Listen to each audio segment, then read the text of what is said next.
Bill in East Aurora. So, Jake, this is your favorite place. Tell the people all about the Bar Bill. Well, if you haven't heard about the Bar-Bill and you're living in Buffalo, you've been living under a rock. Something's Justice, going I on. don't know if you've been there just yet, brother. I know you just came back from Tampa not too long ago. You're still figuring things out. West Seneca, you're not too far No, from I've been East there. Aurora. I love it. Okay, so you're good. You're good. You got it clear. So I know Mike is very against this place because he is more about the traditional buffalo wing. Well, guess what? They still offer that. It's just kind of a different type of sauce, if you will. They have their own spin on it, which what wing place shouldn't do that? So on top of that, you're getting a bunch of other different wing flavors, most specifically, and probably their best wing on the menu, the I do Cajun honey butter barbecue, but the honey butter barbecue sauce is just next level. They now sell it in tops. I don't think it's quite the same, but what really makes Bar-Bill special is they make everything in-house. Their blue cheese is in-house. Their sauce is special. It's a very specific recipe. They paint every individual wing. Are you kidding me? That absolutely fires me up to no end. And then on top of that, the most Buffalonian thing in the world, you can get beef on weck there too, which is also extremely good. So yeah, how can you go wrong with this? It's definitely my top place. I know Josh Allen also says this is his top place. And listen, we got a lot of Josh Allen things going on right now, between myself being a Walmart version, and then we have Justice's username saying JA17 MVP, which you can't go wrong with there. So I'll tell you what, this place is second to none. If you haven't been there, you got to get there. They did now I'm talking the original location too. There is another location out there in Clarence, which is good. But let me tell you this. You got to go to the OG mom and pop shop. And on top of that, they just switched over. So now they don't just do cash. They were a cash only place for the longest time, for like 40 years. And this year, I think in February, I want to say, they just switched. So you can now pay by card as well. So makes it a little more convenient for these new age folks who don't have cash on them. Me, hand up. And yeah, it's just awesome, man. So can't go wrong. Now, I will say, you see the 50-cent wing advertisement here? That's only with us. That's the special you get with us. That is not the special you're going to get at Bar-Bill. So be prepared to spend a little bit, but you'll spend a little bit anywhere you go. And honestly, it's money well spent. It's going to a great cause, great restaurant, great family restaurant. So got to love it, man. Here we are. Yeah, I give Jake a hard time on this one, but it's one of the best. If you ask people for their top 5 wing places in and around Buffalo, the Bar-Bill is typically at the top or near the top. And I got to a couple years ago when I took my family back to Buffalo. We went to a Dolphin game, and I got to meet Jake for the first time in person. We met at the Bar-Bill, and we actually had some good fortune that night. It was a long wait. We had to go to another place right across the street, and Isaiah McKenzie was having a live show. So we got to sit on that while we were waiting for our spots at the Bar-Bill. Then we ate at the Bar-Bill, and it was fantastic. So I know I give you a lot of, I joke around a lot, Jake, but they are fantastic. How can you compete with those? There are so many good wing places in Buffalo. We talked about Doc Sullivan's last week. This week it's the Bar-Bill, and we'll keep going week after week. So 50-cent wings. Hit us up, man. Spoken deal. Tip your. And I'll say this too. Like, I know a lot of people are here, especially you, Mike. There's people in our comments as well that are all about the traditional buffalo wing, right? So Bar-Bill does offer that. Their medium wing stands up to any in the area, in my opinion. It's a little sweeter. I don't really know how to explain it. It's a different type of sauce. It's still that medium sauce, and it's still that buffalo sauce, but they have their own little spin on it. I think it's fantastic. And their blue cheese, next level. And I know, Mike, you're really alone on this one. Don't say it, Jay. But don't let the people Mike's know. not a blue cheese guy. I don't know how Justice is, but Mike, not a big blue cheese guy. Don't let the people know. I can't believe you throwing me under the bus tonight. Listen, you said it live, so I'm just reiterating what you said. Yeah. Brutal. They killed someone for that. Yeah, man. Yeah. There's a good story to it, Justice. I'll have to tell you someday. I mean, I grew up in Buffalo. My mom was a single mom, didn't make a lot of money. I had to like the blue cheese. I really did. But at some point in time, taste buds changed. Maybe I got away from it too long. And when I went back to it, I just haven't been able to get there yet. So, anyhow. But, Jake, look, we got a special guest tonight. So why don't you introduce this young man? And thank you so much, Justice, for joining us. Absolutely. Yeah, Justice, I appreciate the hell out of you, man. I know we've been trying to do this for a little bit here, and it was great. So I was actually fortunate enough to partner up with my good buddy Joe Miller, who knows Justice as well. and we were playing golf at the Pancho Villa Memorial Golf Tournament this year, which was awesome. It was a great event. Justice was hanging out. I first met him at the one hole. I was several beers deep. I think I hacked it up quite a bit right in front of him. But we were just, a couple comments, talking a little football here and there. And then, of course, after golf, you meet at the bar afterwards. It was open bar for a little bit, so why not? Let's take advantage of it. Let's have a few drinks. Justice was sitting at the bar. We started talking a little bit. We bonded over our love for Dorian Williams. Nice. So here we are. And he actually reached out to me on Twitter, which was amazing. And I really appreciate you doing so, man. I think that day was special. There was a reason why we met each other. And listen, man, I'm so happy that we have you on the show. Didn't know a whole lot about your background, so I did a little research. I was on Twitter just kind of looking at your bio and all that good stuff. So first off, the creative director of Buffalo Fan Base. For people who don't really understand what Buffalo Fan Base is, those are the originators of the term Bills Mafia. So it started in 2011, I believe it is. And now Justice, obviously working with them. I think he's the right man for the job, of course. He really embodies the Buffalo spirit from what I understand. On top of that, you can find him on the radio. What is it? Monday, Wednesday, Fridays, did you say? Monday, Wednesday, Sundays. Monday, Wednesday, Sunday. Yeah, right. Got it.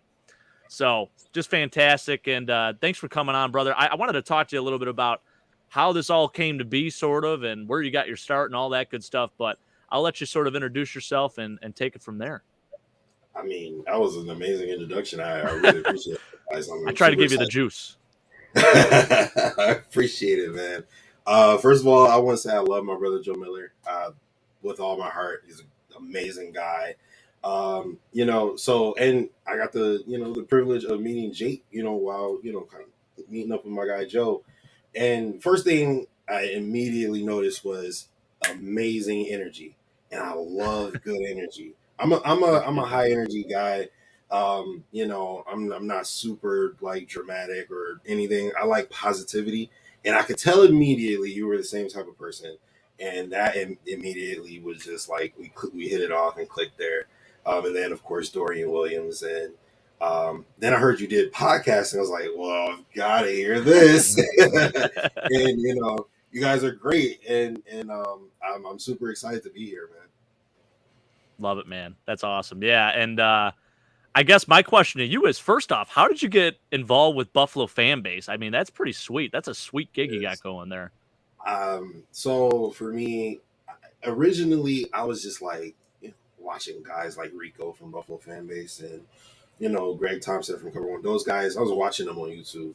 And I was just like, I wish I had that ability to do that. Like, I wish I could just get on YouTube and, just talk to people and, talk about the sport that I love. And hey, you get what you ask for sometimes. And ultimately, sure, what happened was I was just on Twitter kind of giving my opinion about things, and people, I guess, could appreciate or maybe empathize with, because I'm an X's and O's type of guy to a degree, because I do enjoy watching film, and so when I give like my deep analysis on things, I had a lot of people agreeing with me.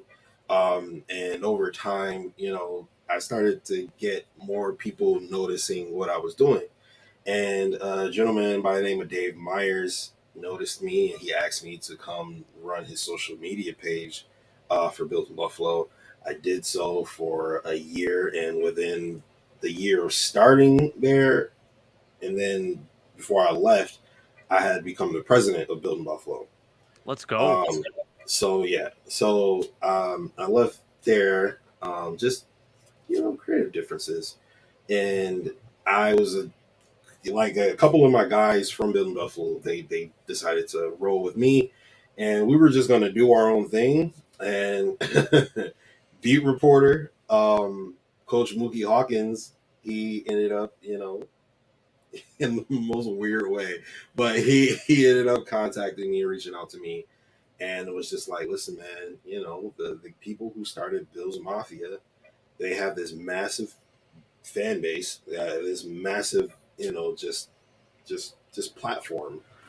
And we want to capitalize on content creation from this platform. And, he's basically just like, I like your content structure. I like the way you do things. And I think that, you can take us where we need to go. And so, we're going into our second year this year. I feel like we built a really, really great roster. But I'm always looking for talent. You know what I mean? Because Oh yeah. and not only talent, but I'm really proud of the fact that our like our roster as far as podcasts and shows, like we've got Ruben Brown, we got Ed Kilgore, the Warner, like just Warner and Buffalo, all these great shows, Jake Jordan, the Caveman, like it's high quality content, and that's important, but it's not as important as high quality people, high quality personalities, and just good people, good hearted people, not clickbaity, not I'm gonna argue with you for the sake of content. Which, I mean, like, get it how you live it. All right, I'm not one to judge, but there's a certain representation I think that should go along with what it means to be a part of Bills Mafia, and Absolutely. and I feel like who we have, and the people that we associate ourselves with, really embody that. And I'm really, really proud to be able to convey that message to the masses. Hell yeah. I love that, man. Yeah, that's super cool. I love the background. I think that really gives me a good idea of kind of what you're all about too. I obviously I felt like, just in general, you are a really good dude. And I think, you align very well with what Bill's Mafia is all about. So I think you're the perfect man for the job. So freaking love it, brother. That's great. Yeah. I was really curious to see like how you even got started with all that and, how it all came about. So that's it's extremely interesting. And yeah, happy to have you on, man. I appreciate this for real. I'm glad to be on it. Absolutely. Absolutely. Yeah. Definitely. I do want to say hi to some of the folks in there. Tom, we haven't seen you in a long time. Let's go. I know he was at the red and blue scrimmage on Friday. He actually took some videos, took some pictures for us. We're going to show those at some point, not during the show, but later. Sean from the Red, White, and Bills. Good to see you, sir. And let's see who else we got. Morning Mayhem, Linda West. Now she's saying this is interesting. Is this a place in Amherst as well? I've heard great things about this place. So right. Listen, I apologize because I am a South Towns guy. It takes me some like arm pulling to get out to the North Towns, but I don't mind it. Listen, if it's for good wings and good food, I will go. But I'm in Hamburg, so I'm Southtown guy. It's tough. Sometimes you go north of Ridge Road, the traffic is a little more congested. I don't know how to feel about that just yet. Went to UB, commuted there my whole, well, I guess 3-year career at UB, and I hated every second of it. Like that Blue Water Tower, you get right by there, and it sucks, man. Let me tell you, especially at 5:00, you get after practice or whatever, you come back from that, and you hit the 5:00 rush hour traffic. It is brutal. So I will get out there, I promise you, Linda, because let me tell you, I've heard amazing things, and now you're reiterating that. So got to make my way. I think it's worth it. For good food, I will go anywhere. So love it. Awesome. We got Brett out there from the Go Bills podcast. Thanks for joining us, Brett, as always. Scott, how do you say Scott's last name? Archambault? Scott Archambault. Archambault. Actually, okay. I really don't know. Scott, I apologize. I probably just butchered the hell out of that. Scott and I this weekend, Mike, saw him on Friday. Nice. Golfing a little bit, had a good time. We were out in Ellicottville for my wife's work retreat. It was freaking incredible. Yeah. Had a couple pops with Scott, talked a little football. Scott is really big on his X's and O's as well. Really knows the game, and would love to have him on someday. I think that'd be great.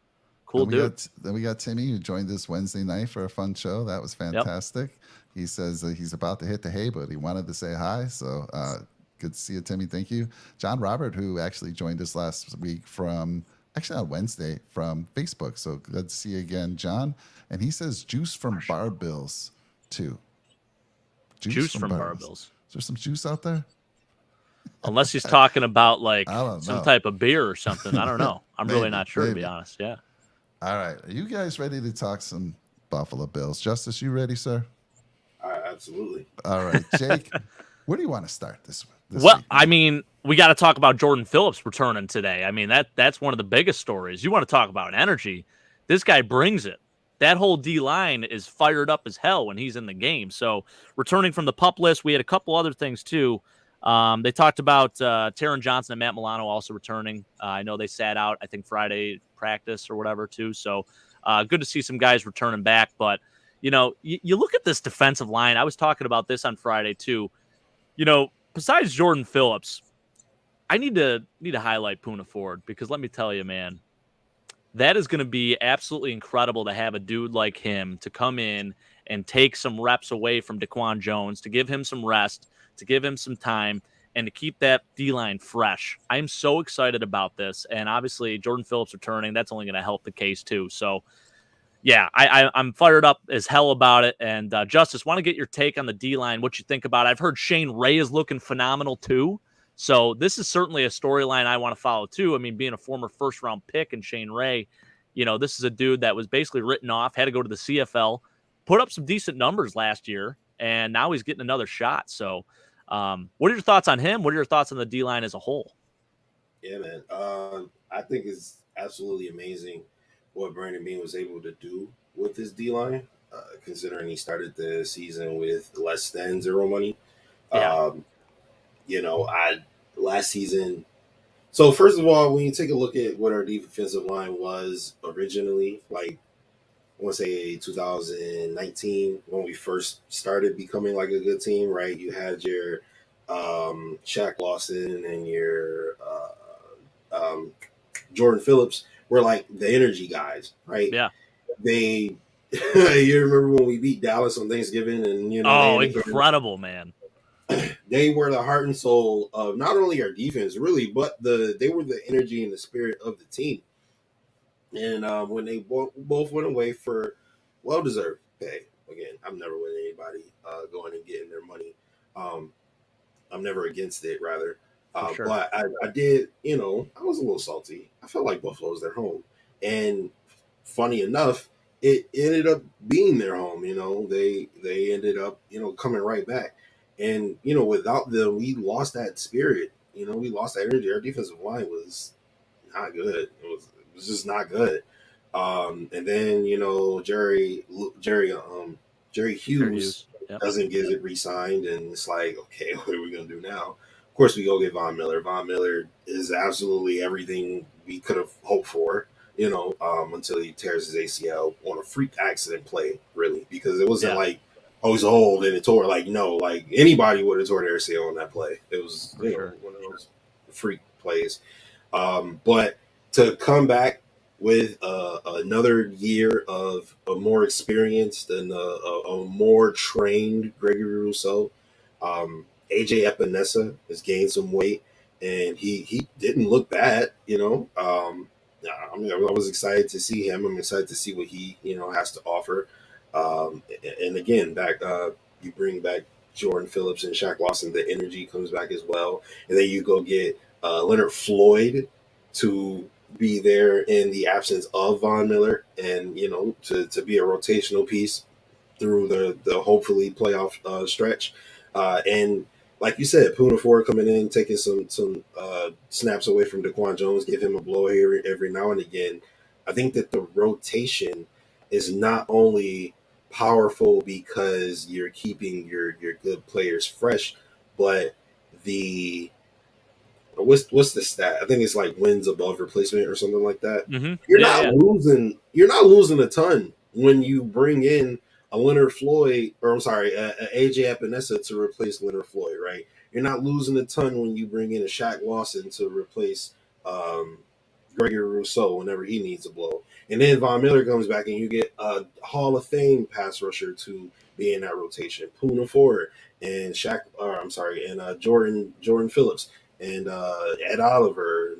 These guys, you got a bunch of big boys down there being able to also fill out the rotation. I just think that it's the depth, the quality of the depth is it's got me more excited than I have been since like Mario Williams, really.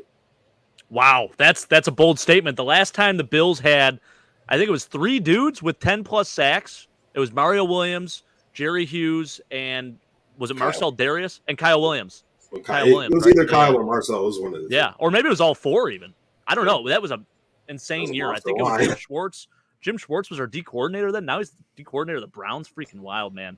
Yeah. But anyways, I want to talk about this, and I totally meant to mention So earlier today, Mike and I were in a group chat with 2 other guys from our channel, and those 2 other dudes are actually huge Ravens fans. And there's been some rumors circulating. So Scott obviously saying that he's very encouraged by Boogie Basham and how good he's looked. But there's now a rumor circulating that the Ravens are interested in potentially trading for him and swapping Devin Duvernay for Boogie Basham, which would be insane. And I'm not sure how true this even is. I'm not even really sure where they got it from, where their source was, but they sent us a little clip of this. And I mean, I love Boogie Basham, but shoot, you get a guy like Devin Duvernay, who's a Pro Bowl returner. And I mean, speed wise, he can offer a little bit on offense. I'm not totally against that, but definitely an interesting rumor. Not sure if you heard of anything like that, Justice. I have but not, but yeah, I didn't either. I'm not even sure where they got it, but I would definitely be down for that. yeah. I was really upset when we went back-to-back DEs. I felt like the Gregory Rousseau pick I could understand because he was supposed to be a top 10 pick the following season if he would have played. Right. Theoretically, he would have been the top 10 pick. So you get him at 30. All right. Okay, fine. I get it. I understand. Same idea with Ed Oliver, who's supposed to be the number 1 pick. Slid down. You get him at 9. All right, cool. I'm all for it. Then I looked at Boogie Basham, and I went to go look at his college film, and it ticked me off a little bit because it was like this guy is not winning any of his reps. He is working harder than the offensive lineman, which you get credit for sure, and you get drafted for. I don't think you get drafted in the second round by a championship caliber team for that. I think that there was minimal just I'm across from you, I'm better than you, and I'm going to get past you by one means or another.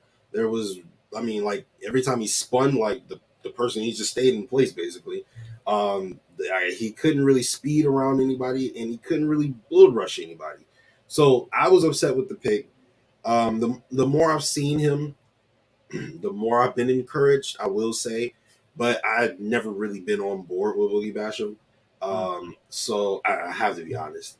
So, of course, I'm rooting for anybody in the red, white, and blue, right? For sure. So, I would like to see Devin Duvernay in the red, white, and blue. And if you want to take Boogie Basham for him, I would have no problem with that.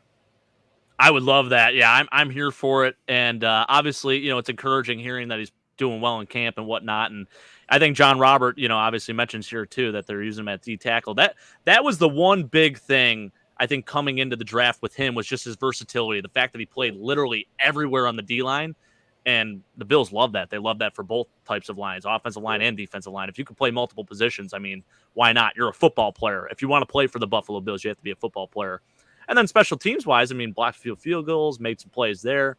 So there's been some good things, obviously, but I just think it's all up and down for him. There's a lot of like consistency for maybe a game or two, and then after that, he's just non-existent for a few games. So I don't know, man. I think when you look at the amount of depth that we do have too, I mean, you talk about Shane Ray coming up and playing really well in practice too, and obviously AJ Epinesa putting on some weight, and we have Leonard Floyd now, and we have so many dudes on this D line. I mean, one of these guys is bound not to make the roster. So if you're gonna get rid of someone, I think the guy you're going to get rid of most likely will have some trade value. So if it is Boogie Basham, shoot, Devin Duvernay. I mean, Nyheim Hines is out for the year.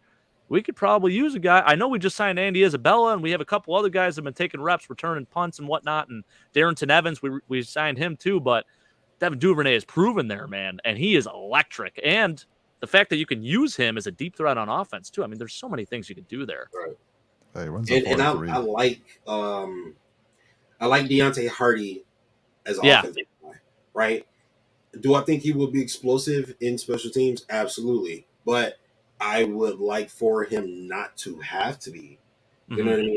Because I agree. I would like him to be reserved for offense because I do think he's going to be a threat in this offense, especially from what I've been hearing from camp. And me and my guy Jake Jordan, we do a Madden cast where we basically take the regular season that once the schedule is given out, we go every game, we play the Bills versus the team, simulate it, and we just call the game like the announcers were like, Jim Nantz. I love that. Right. Deontay Hardy has been going crazy. Okay, he has been absolutely torching defenses, and it's just like made me root for him even more in real life.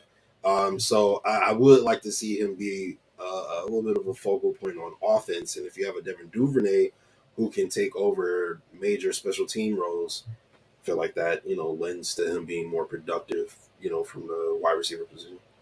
Agreed. And we paid him so much. I mean, we paid him almost $8 million a year. It's going to be. So I feel like for that amount of money, you're not paying a guy just to I mean, unless you're Devin Hester, you're not paying a guy that much money to do that, So you need to be out there on the offensive side of the football making plays. And I think there's definitely a spot for him there. So I'm with you on that one. I love it. Yeah, so Chris is it came from Everyday Ravens with a source from BVM Sports and Baltimore Beatdown. Chris is not that type of guy to just throw out stuff there that he doesn't think has some validity to it, some traction. And there's been a lot of sprinkling conversations about either Epinesa or Boogie possibly being traded. So it wouldn't surprise me that there are some trade talks. It does surprise me because our wide receiver room is so full right now. It's interesting. Like if we were to bring over Duvernay, I mean, now all of a sudden somebody's got to be cut, or they're not going to make that active 53-man roster. So that's an interesting thing. Let's just hypothetically say that happens, Jake, and Duvernay comes over. I mean, who now is now? We had already kind of given our 53-man roster projection, but who do you think now in that wide receiver room is a possible cut? Like, I don't think there's really going to be. Well, yeah, I don't know. I mean, do you keep 7? Do you keep 7 then? Right. I don't know. We think they were going to keep 6, right? Initially, right. But now all of a sudden you bring him in. Something's got to give. So it'd be interesting. All right. So, Justice, go ahead. No, you're fine. All right. So your wide receivers, you have Stephon Diggs, Gabriel Davis, Dalton Kincaid. I'm sorry. Justin Shorter, Khalil Shakir, Trent Sherfield, and I will tell you, Trent Sherfield is listed as our starting slot receiver, not Khalil Shakir. Keyshawn Johnson, Desmond Patman, Isaiah Coulter, sorry, and some other guys. Tyrell Shavers. How about Tyrell Shavers, baby? Give him some love. Made a phenomenal catch the other day. Brian Thompson, Andy Isabella, Richard Garage. I thought he was a lineman. Richard Garage. Oh yeah, he's a lineman. He's a tackle. He's a lineman. Okay. Sorry about that. And then Marcel Aitman. I think if Devin Duvernay comes in, he's immediately, I want to say he's somewhere between being ahead of Sherfield and being probably just behind Shakir. He's somewhere in that range. And I feel like he still would make the roster if we were to trade. And also, what's encouraging about what the rumor that you brought up, Mike, is that it's coming out of Baltimore, right? It's not like some Bills fans, like, let's go get Devin Duvernay, right? It's like, we want Boogie Basham. Okay, I guess, So I'm okay with that. You know how many rumors are started here in Buffalo, too? Just throwing out random names and trade. I mean, it is, I feel like Buffalo is the haven for that, right? I got in trouble for that. This is when I knew I couldn't joke on Twitter anymore, right? I was at work, and this was this past off season, like when the season ended and like free agents became like available to be traded or whatever. And somebody at work, just random dude at work, told me, he's like, I heard that we're going to be trading for Cooper Kupp. And I was like, what? Really? Ooh. And so, people hear rumors and they talk about it. So I just assumed that he heard this from somewhere and that he was telling me about it because, I work for, Bills Mafia. And so I tweeted it out. I was like, am I hearing Cooper Kupp to the Bills? 1,000 likes. Are you serious, Justice? Justice, where'd you hear this from? Who's your source? I was like, no, that's not what I'm doing. Freaking love it, man. Let's go. You could start a lot. I mean, you got a nice following there too, I mean, I was so scared. I was like, please God, don't let me get like on like what do you call it? Old Takes Exposed. Yeah. Yeah, I was like, please don't let it happen. Well, I gotta bring up one tweet because I saw it your pinned tweet, and it's Steve Tasker saying Justice may be correct on this one. What is the background story on that, if you don't mind me asking? What was the background story on that? He asked about a group of quarterbacks. I think he said all the drought quarterbacks that could be coached in this era with like the same exact situation that Josh started out with, who would have been like the most successful of all the drought quarterbacks. And I believe he asked for a group, but I can't remember all the specific members. But I ended up saying Cardale Jones because he was huge. He had a rocket launcher attached to his shoulder. He was mobile, athletic. He had a good. He went to Ohio State, so he had to be some type of knowing know what he's doing, right? And then he went out, and I believe he won a national championship, didn't he? Or sure did. His only year as a starter. Yeah, exactly. So I said Cardale Jones, just because of the intangibles and the sheer size that he had. He actually reminds me the most of Josh Allen of all of our draft drought quarterbacks. And why don't you say wait, not Drew Bledsoe? Drew Bledsoe's fast as hell, though. Man. Yeah, I'm jumping over people and everything. No, but Steve Tasker was like, I agree with him. Justice may be right. And it's like, there's no way this just happened. That is awesome. That's awesome, man. I did want, since we're talking about wide receivers, I want to have a follow-up question because on our Wednesday show, I brought up the fact that no one's talking about Shakir. Why are they sleeping on this young man? And we actually I took the 10 minutes that we talked about him, and it got a lot of interest from people. And Justice, what's your thoughts? Why are people not talking about him? What's going on with Shakir? This guy, I mean, he didn't get a lot of play time last year. Towards the end of the season, he really started to shine a little bit when he did. But why is he being overlooked this year? What's your thoughts there? I've actually seen the opposite reaction. I've seen a lot of people super excited about him. I will say, though, unfortunately, I am one of those people who I'm not super high on Coach Shakir. And it's not for any particular reason other than he just doesn't catch the ball cleanly, and that scares the hell out of me. When there was a one game where Josh threw it to him. It was like 35 yards on the field, and he dropped it. And I was like, oh my God. I was already mad at Gabe, for because he dropped something or whatever the case may be. And then, I just had residual anger for Khalil Shakir after he did it. Yeah. And then he ended up redeeming himself because that same game he caught another deep ball, but he bobbled it, and that just made me uncomfortable. And so I was just like, I would like to see him catch the ball more cleanly. I think that should be a point of emphasis for the Bills receiving core this offseason. But he has everything you need to do. If you watch his clips from Boise State, man, he's ridiculous. It's crazy. The talent that he has, his ability to go up and high point the ball and to come down with it, especially being as small as he is incredible. I would like to see that translate to this stage now. So once I begin to see Boise State Khalil Shakir, I'll be all in, but I just haven't really seen that personally. So that would be my best guess as to why, if people aren't really feeling that highly of him, I would say that that's my best guess as to why. Yeah, so we have two people. One is went to Boise State and graduated from there, Jackson Jake from who's been on our show a few times, and then also Tony, who's part of our channel. And they both loved him. Jackson was at every game in Shakir's last year and said, my goodness, this dude's phenomenal. Now, the knock on him was he'll make those acrobatic catches.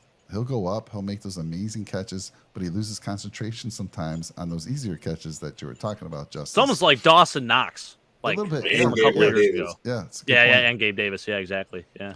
But I also want to say that people, when you said he was a little small, he's 6 foot. Now, maybe that's on a good day. He's wearing some cleats. He's 6 feet tall. He's almost 200 pounds. And he runs like a 4.43. He's one of our fastest receivers. Do I have those facts straight, Jake? I mean, I think I looked it up. No, you're right. Day. Lateral quickness, though, I think we posted a short about it. It was perfect. Mike cut it up just right. He's doing the ladder and everything. It's me talking about his lateral quickness.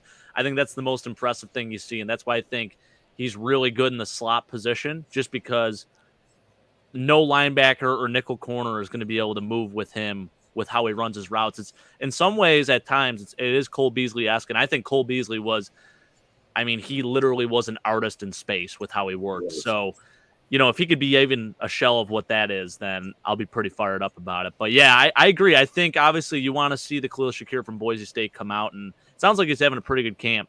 But yeah, where does he kind of land? And that's a good question for you too, Justice. Like, who do you think is going to be the day one starting slot receiver, or do you think it's really just going to be a committee approach? I do think it's going to be a committee approach to a degree. I think you're always going to have your Stephon Diggs, your Gabriel Davis on the field. I do think we are going to see Dalton Kincaid and a lot of wide receiver concepts, to be quite honest with you. So that's when I say Dalton Kincaid, I'm like halfway joking. But I think you'll see a lot of Shakir, Sherfield, Hardy, and my black sheep, my guy who I think is like a sleeper pick is Justin Shorter. Oh, yeah. I think that if Justin Shorter is just molded by the right people, he's going to be a problem.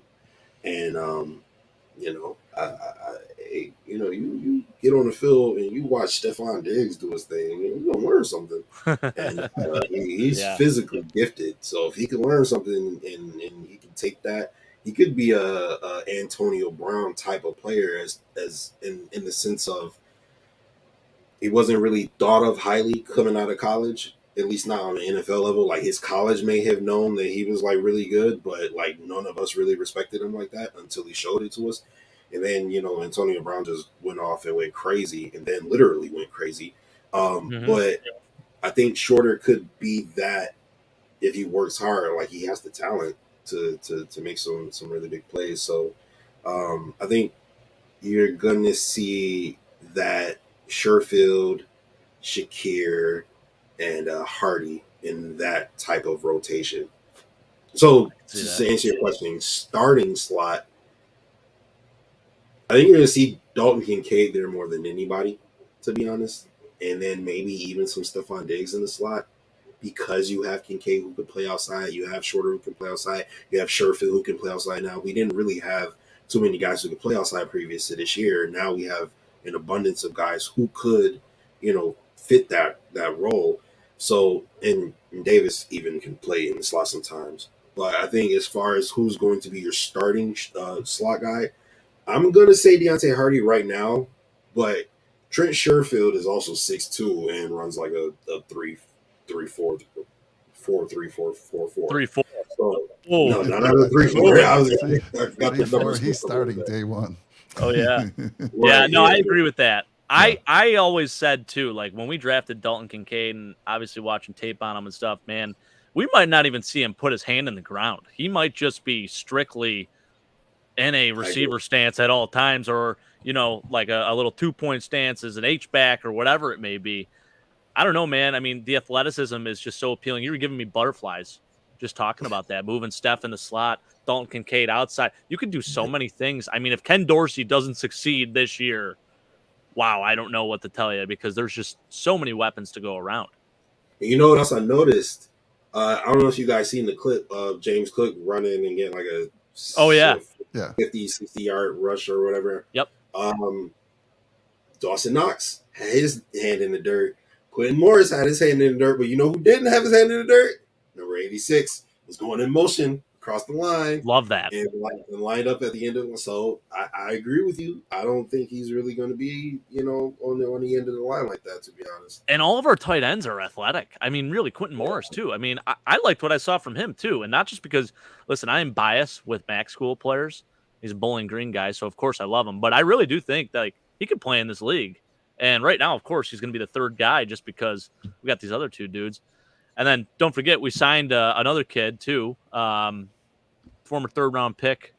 My gosh, I'm drawing a blank right now. Yeah, I know he's talking from the Packers, Jace. Yeah. right? No, I'm thinking Jason Morrow from a few years ago. What am I? Texas A&M kid. Sternberger. Jay Oh Sternberger. yeah. Yeah.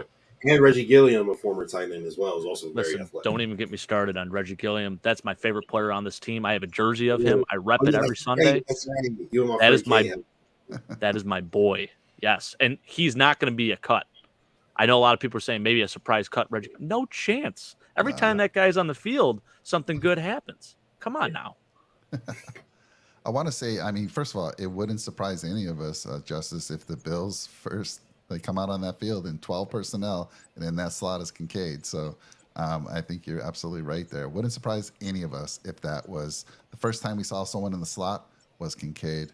I do want to say, hey, I hope you're enjoying the 50-cent wings and the dollar beers. We got a little more time left for the dollar beers. Make sure you tip your bartender and staff tonight by hitting that like button and dropping a nickel on that subscribe button. We greatly appreciate it. I think we need to jump a little bit all over the place tonight because the channel is asking a lot of good questions, and I don't want to forget these questions. So I know we probably had a particular order we were thinking, but let's go back to Linda's question a little earlier. She asked, do you think we've done enough to fortify our O-line?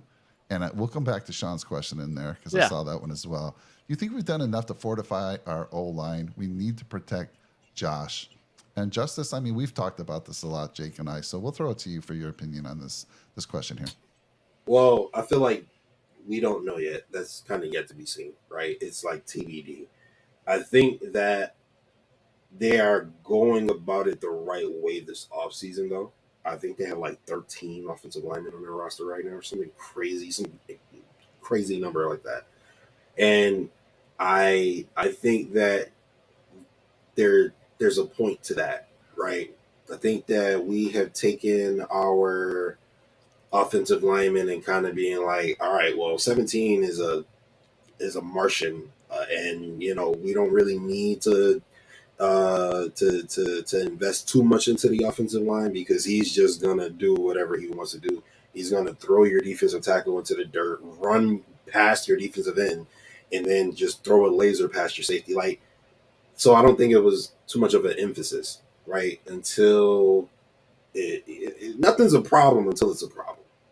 And this offseason, I think that they are trying to basically like sharpen iron with iron and just get the doggiest dogs and the guys who are offended when 17's jersey is dirty. And I think that they're going to put those guys out in front of them. And I'm not mad at our prospective offensive line right now. Deion Dawkins, Connor McGovern, Mitchell Morris, Osiris Torrance. The right tackle position is the only thing I'm like slightly concerned about. Spencer Brown is massive, and Jake, you know I'm a massive guy, so I can point out a massive guy. That's a massive guy. Hell yeah! And I would like to see. Can you play right tackle right now? You think you suit up, get out there? I'm gonna be honest, man. I think I could. Let's go. If nothing else, I can stand there and like you got to deal with me. You know what I mean? Like you got to get around me. You know what I mean? You're not gonna run through me. You got to get around me. But that's right.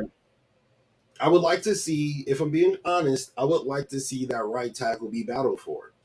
You know, by whoever. Osiris Torrance, he said he's willing to play tackle. I would rather just plug him in that right guard. But, you know, you have to do what you have to do. I would like to see Ryan Bates out there, you know, trying to take just anything to tell Spencer, like, nothing is promised to you. Like, we need you to be better.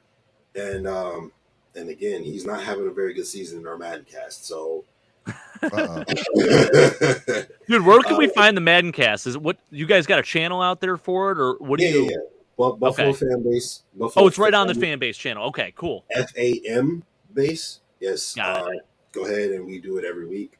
We'll probably do one live tomorrow, I would guess, because we didn't do one for this week yet. So who's after the Jaguars? I forget off the top of my head. Now, is this on the beta version of Madden 24, or you doing Madden 23? Updated rosters? Last year was our first year. We did 22. And once 23 came out, we switched over to 23. So this year we're doing 23, and then when 24 comes out, we'll switch over. Well, speaking of, we are doing a little giveaway. We haven't talked about it in a little bit, but we are going to be doing a Madden giveaway. So maybe, Justice, you can get in on this contest. I'm with it. Absolutely. He's giving away two copies. That's Okay. correct. 2 copies. So Are they hardcover? yes. Oh, we haven't decided that. Oh, there. Yes, 100%. Okay. Yeah. Because I have a digital only Xbox, so I'm upset because now I have to. Oh, I see what you're saying. Like actual physical well, copy. If you won Justice and that's what you wanted, we can obviously make No. that happen. I have to get the hardcover because Josh. Oh, okay. Gotcha. Oh, absolutely. Regardless, I was always a big proponent of hardcover. Anyways, I just like seeing it on the shelf. I'm really like I'm such a display whore. Honestly, I am. I'm super Polish too, so I have knickknacks everywhere.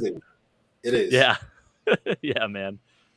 Hey, Justice, I have to ask you this because you mentioned both their names. Who do you think is day one starter at that right guard position? Do you think it's Torrance or do you think it's Bates? It's Torrance. Okay. It's Gotta be. Right.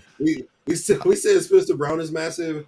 I would say Torrance is even more bigger. Like Torrance is just oh man, he's just like an oversized anchor, like sitting there. Like when you watch his film in college, like you'll get a little bit of a chubby. Okay, he's incredible. Oh no, I did. Oh yeah. No, because it's like nobody can get through him, right? Maybe you'll get lucky and get around him, but it won't be in time before the quarterback gets the ball off, right? He went head to head with who was it? The guy who just got drafted by the Eagles this year, first round, Jalen Carter. Jalen Carter. Oh yeah, best player in the draft by far. Of course, he has some off the field issues that impacted his draft pick position, but he went head to head with Jalen Carter. Maybe lost 5 reps, definitely lost 4 reps. But in a game where you get 50, 60 reps on offense, to lose 4 to 5 reps with a kid who's going to come in and be better than most defensive tackles in the NFL already, he's fixed in. Now, I know he's a rookie. You got to give him time, and Sean McDermott doesn't like to give anything to anybody. Like, he sat Josh Allen for Nate Peterman, for God's sakes. So, like, of course, I know he has to earn it, but he's the guy there. Okay. I think there's something to be said too. He played in college with Anthony Richardson. Anthony Richardson was a quarterback last year, which obviously Anthony Richardson's a rookie quarterback this year. He's not Josh Allen, but similar play style, I guess, if you will, right? So I think there's something to be said about that too. So he's used to playing with a bigger rocket arm, athletic specimen of a quarterback. So I think that can only help the situation. I feel like he's exactly what Josh Allen was as a rookie. Yeah. Just pure raw talent. And right. Like, it just hasn't been molded yet. And so we'll see what happens there. Chris Ballard is a great team builder. They've already got an all-time great offensive lineman in Quentin Nelson, who, if they can fortify that line again, you have maybe the best back in the league in Jonathan Taylor. I know he wants to demand a trade, but you don't let him go. You can't. You got Pittman and Pierce, and Colts got something special. So I've been hearing a lot of good things out of camp about Anthony Richardson. I'm petrified. I got to admit, I'm so mad that there's a potential another super team in the AFC in 3 to 4 years, but it is what it is. All right, well, let's get to this question from Sean, Jake. Yeah, so he's saying, is anyone concerned if, God forbid, Dalton Kincaid misses some time? Because we're very heavily dependent on him, as Justice has pointed out too. I think he's going to serve a big purpose in this offense. So we lose him, you're basically back to a similar situation that you had last year in some ways, right? I mean, the biggest goal, I think, this year was to get Josh Allen not only an offensive line and more protection, but to get him another weapon that can help really change the game and not just be an average dude who can make a play here and there. You want a guy that's going to be a game changer, and I think that's what Dalton Kincaid can be, essentially being a 6'4", 240-pound slot receiver and outside receiver at times. So I don't know. Absolutely. I don't know if I have an answer for you, Sean. I mean, I really don't know. So for me, I think it's a good problem to have, right? Because like Jake mentioned, he is literally he's just a huge slot receiver. All right. Yeah. 2 drops in college, 2 drops. No, it's All bad. right, Yeah. he had a 50+% contested catch rate, 0 fumbles. What's the one thing that plagues the Bills more than anything? Just stupidity in terms of turnovers. Just absolutely unnecessary, unforced errors. He doesn't have unnecessary, unforced errors. So I hope that a rookie coming in, setting the tone in terms of, you know, we're not going to drop passes. We're not going to let go of the ball. Is you know what I mean? And of course you got Stephon Diggs who you can rely on, Gabriel Davis who you can mostly rely on, Dawson Knox who become very reliable. I don't think that we'll be like just dead in the water if we lose Kincaid, but I do think he's like an overkill almost because 17 is so great that he could take a group of mediocre receivers and make them look good. So he takes a guy like Stephon Diggs, who's great, and he makes him look all time great. A guy like Gabriel Davis, who's good, and he makes him look great at times, right? I think that that's what we're seeing with Dalton Kincaid. I do think he will be great, but he's making him look great already. And I think with Sherfield, I think he's going to be an underrated addition as well as Hardy. I don't really think that we are going to be like if the Chiefs were without Travis Kelce type of deal. I don't think it's going to be that.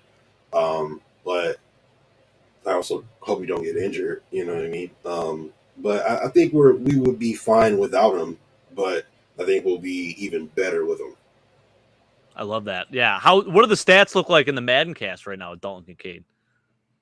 So Madden is weird because Madden they'll play the TE1 mostly. They won't really, They don't do other formations, basic stuff.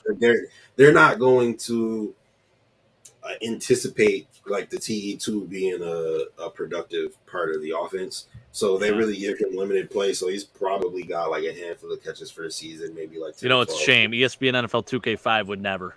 Just saying. It's the greatest. I will pound my chest. It's the greatest NFL video game of all time. If you have a chance, there is a website that they update with updated rosters every year still. What? And I think actually it's called 2K Unleashed. You could probably get it on PC or whatever. And you play it with like a simulator, PS2 simulator or whatever. It's sick, dude. Some people, they do like, it's all updated rosters. They do full seasons and everything like that. You can find it on YouTube. There's a big following with it because everyone's kind of getting sick of Madden just because it's like the same game every year. And I hope to God this year it changes because Josh is on the cover, of course. They already said they're bringing back the rushing attack mini game and some of the other cool like mini games from back in the day. So that's huge. But time will tell. We'll see. But we'll see. Darn, I was hoping to hear some big numbers there, but that makes sense. Maybe Madden. Where do you want to go next, sir? We got so much still to talk about. I feel like we're only in like, 1/3 of what we wanted to get through. I'm sorry. Where do you want to go next? I'm talking way too much. No. I wanted to talk normal for us, Justice. Oh yeah, this is where we go. It's just a conversation, just sitting around. Typically, I haven't done it in a while. I've been kind of sitting back and not drinking as much during the week. The weekend I make up for it. Obviously it's Sunday, so it's still the weekend. I guess I could have one or two. But I was going to ask you, Justice, like in terms of being a Bills fan, like how did it start? Tell me like the origin story. Tell me of like some of your favorite players of all time and really like your greatest moment as a Bills fan. I have no clue how it started. All right. Ever since I've remembering, I've just been a diehard Bills fan.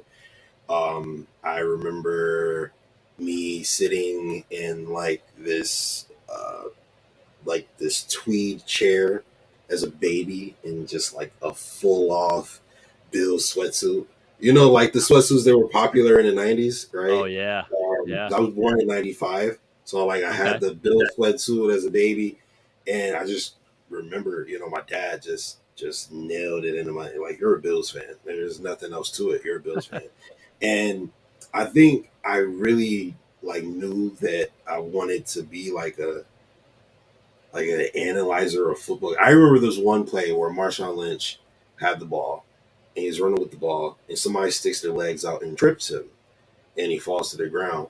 And I see it And I get up and I'm going crazy. I'm like, he just tripped him. Like, how did they? And my dad, like, nobody else in the room even saw it. And they did the replay, and of course, he tripped him. It was like, that was a good eye, you know. And I felt so proud. And I feel like that was when I was just like, I love football. I love analyzing football. And I love being a Bills fan. Hell And yeah. you know, I was born in '95. The earliest memory I have, I kid you not, is the Music City Miracle. So like pure just depression for like the first essentially 20 years of my football experience and career, right? I was there. I started being a fan right after the glory days, all up until through the 17 years and everything else. And then in 2008, 17, I believe it was when we broke the drought. I cried. I cried like everybody else did. I was living in Tampa at the time. I'm sitting in the car, just misty eyed and everything. It just felt really good to be there. We should have won the game against the Texans, but it's neither here nor there. I was glad that we were able to get that monkey off our back. And then the ascension of Josh Allen happened, and the rest is history. I love it, man. Yeah, I was born in '93, so I too kind of missed the boat. We got the short end of the stick. Basically, Mike lived through some serious misery, and I told him, I tell him all the time, like, I have no idea. Like, I feel like I would have to go to so much therapy to just live through those 4 straight Super Bowl losses, See, the way I see it is only one team will win the Super Bowl every year, right? So if your team has never won a Super Bowl, then you've had umpteen or however many years you've been in of disappointment, right? Mm-hmm. But if your team is great, and I don't mean good, I mean great. The K-Gun was great, okay? I've heard stories. I've gone and I've watched them. Like, they were amazing, all right? They were blowing people out. Like, you got to see that week by week. You got to see, Kelly and Thurman Thomas just running through people and, Andre Reed. And, you got to see all these. You got to watch Bruce Smith. You know what I mean? Yeah. So I wouldn't take anything away from that because I feel like that's still amazing, right? Like, we haven't seen the Bills win a chip yet, but we get to see 17 and 14 and you know what I mean? Like, and I think that's still amazing. It's much better than watching Dad Lewis. No offense to Dad Lewis. I feel like he was one of the best drop quarterbacks. Love that. I do love Dad Lewis. It's not like we don't have to watch Jeff Toole anymore. You know what I mean? Or Trent Edwards and JP Lawson. Like, you know what I'm saying? So I feel like being a good team and getting to have that, those endorphins released every single week when you beat another team or blow teams out or you beat a rival or you beat the former Super Bowl champion, whatever. I feel like that is better than like being a Browns fan where you just like live in misery. You know what I mean? So For sure. I have like a slightly different opinion on that. You know what I mean? I love that. No, I think there was, I want to say it was Matt Perino or some other Bills podcast talking about he hasn't had as much joy watching the Bills as he has over the last 4 seasons. And I can't agree more. I mean, shoot, for the majority of my lifetime, the biggest and most fun part about the Bills growing up was watching the content on the side of the game, basically like outside of the game with hanging 10 with Hamden, Gabron Hamden. He was our former quarterback back in like 2007, 2008. That was the most entertaining thing about the Bills back then because we knew they were going to go 4-12, 5-10, or 5-11, 6-10. We weren't expecting a playoff berth. Now we have the expectation. It's fun to watch this team. We have a Martian at quarterback, as you put it, Justice. I couldn't agree more. And it's just fun, man. Like the endorphins that are released, just the energy that this team brings me through wins, through losses. I get it. But yeah, I can imagine it was probably somewhat similar back in the day too, Mike, with that 90s team. You got to appreciate the greatness. And of course, they didn't win the Super Bowl, but shoot, you go back to those 4 years, it'll never happen again. I mean, even with the introduction of free agency, that team stuck together.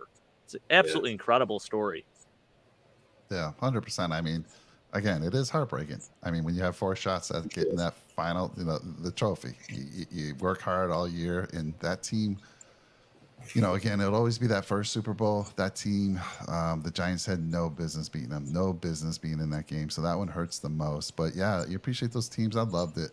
And, I've been through the 70s when Bills weren't very good as well. We might have had one playoff run in the 70s. And then in the 80s when we broke the streak, the 20-game losing streak to the Dolphins. And so I've been through some tough times. But then when you get to those starting in 89, when we start, rising and going through those Super Bowls, going through the Music City Miracle, all good stuff, but heartbreaking Yeah. for sure as well. I do want to say so I have a couple notes and then we'll go over to back to you guys.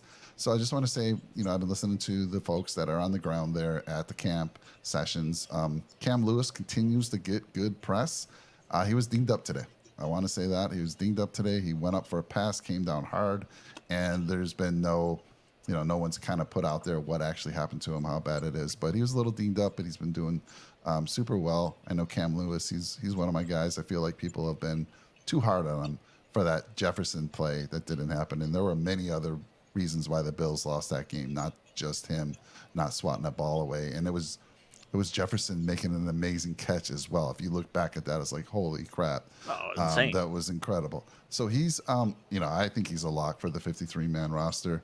Cornerback, too, is interesting. I heard news today when everyone thought Benford was out of the picture. He was getting reps with the number one again today, and apparently he had 2 interceptions. Again, they had no pads on today, just to put that into context. But it feels like that's wide open again for Kyer, Dane Jackson, and Benford. And this is something we've been talking about for a while. Last week we reported that it seemed to be down to Elam and Dane, but now it's open to all 3 of them again, which is a good problem to have. I mean, if all 3 of these can be starters, that depth piece is fantastic. So we've kind of talked about that a lot, but I do want to, something that's concerning me coming out of camp is our backup quarterbacks are not looking good. I mean, if you see any video, Barkley or Allen throwing the ball, Jake, I feel you could get out there and throw a better pass. So I don't think so. I don't know. Are you guys concerned? Let's not get crazy here. Are you guys concerned? We've been fortunate. Josh Allen's been able to stay healthy and start for us. But these guys, man, they're concerning me. Any concerns for you, Jake, when it comes to Kyle Allen and Barkley? I don't think so. Obviously, we kind of lean on Josh Allen just being the most durable human being of all time. And even when he is injured, he'll still play through it. So maybe we're a little spoiled in that sense.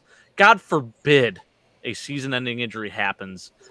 It's going to be Kyle Allen at the number 2 quarterback spot. He started games in this league before. He started 2, I think, last year with the Texans.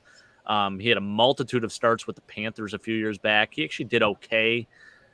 He can get the job done. He is not Josh Allen. No one is Josh Allen. So let's just get that out of our heads. If for whatever reason he's injured, like obviously I think the first thought is our season is doomed. I think this team can still maybe pull together a few wins, but no, let's just pray that no one gets hurt. Yeah.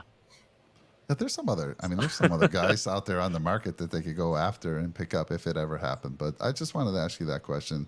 And then the only last thing I have before I throw it back to you is the middle linebacker, which has been a battle. Again, Bernard and Dotson are the front runners there. Dorian Williams backing up Milano. And Spector not part of the middle linebacker race seemingly right now. But, hey, we're about to go into preseason games and anything can change. Anything can happen. So, Jake, that's kind of the notes I have. And I had some questions for you guys, but I'm going to throw it to you and Justice if there's anything else you want to talk about before I want to talk about Dorian Williams. Questions. Okay, can I say something about the backup quarterback real quick? Absolutely. Yeah. Oh, yeah. I will say that,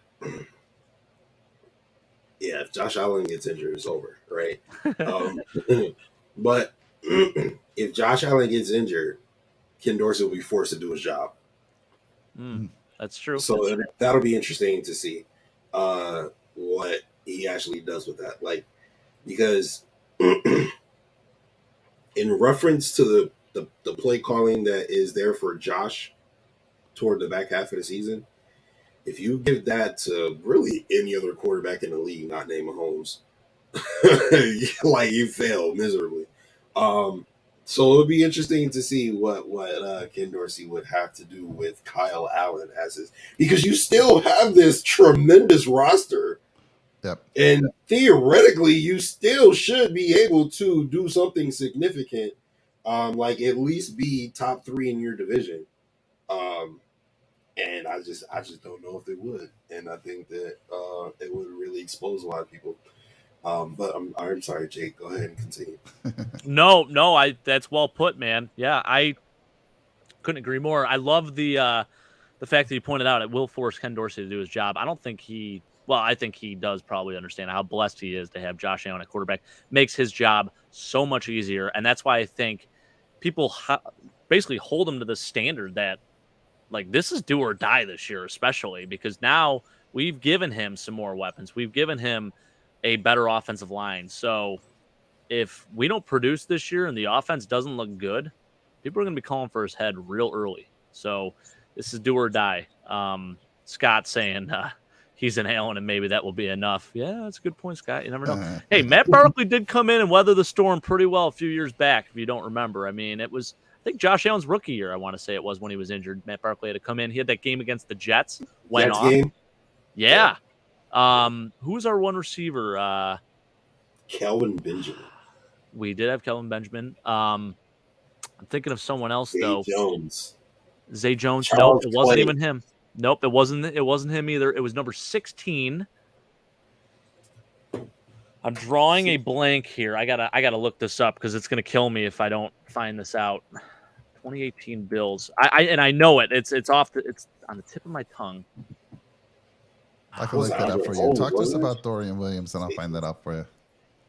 Yeah. Well, first, I think Robert Foster. Robert Foster, guys. My God. Really, Robert Foster. He had a great game against the Jets. I remember that.